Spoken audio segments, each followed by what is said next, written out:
Hi everyone, good morning. We are back with another set of video. In this video, we'll be talking about data validation and how it works.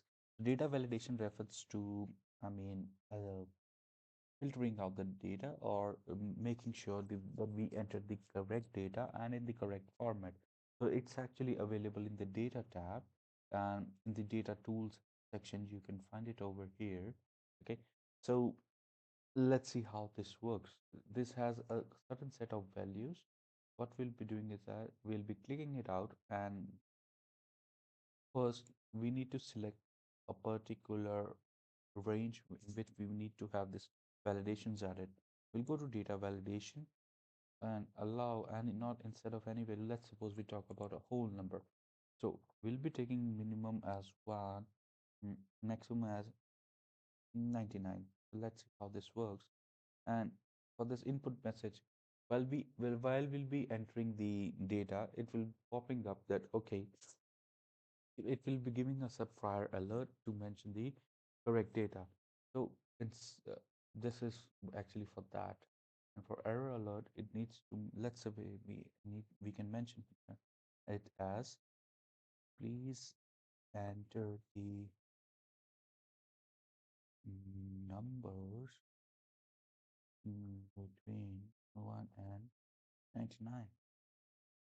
Perfect. Let's say we enter 1. It's okay. Okay. Say, let's say plus or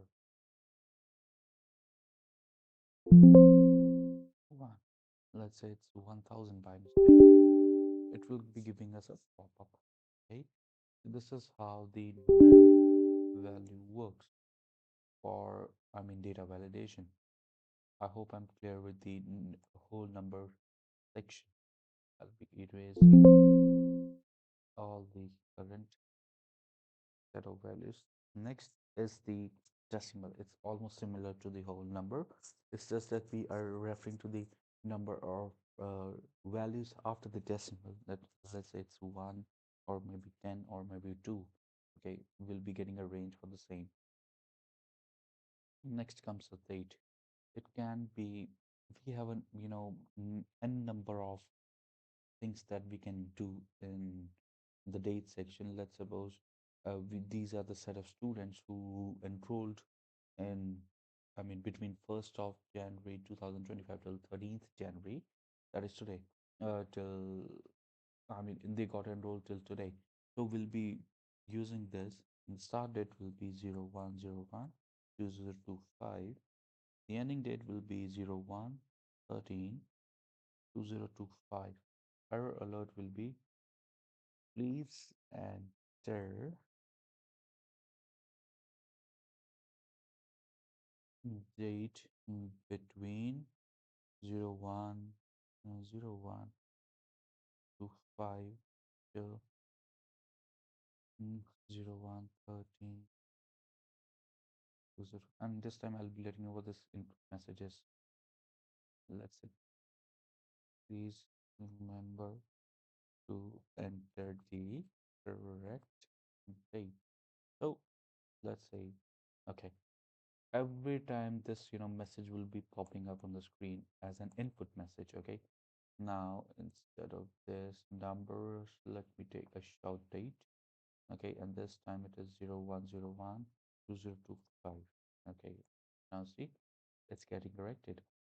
But if I write here 01 14 2025, it will say, oh hello, stop, you need to enter a date between 1st of January 2025 till 13th January 2025. I said okay. Okay, and now instead of this, I type here 2025. Again, it will give me a pop-up message. I hope this date section is quite clear. I mean, to you guys, and let's clear this out as well. Let's clear all this.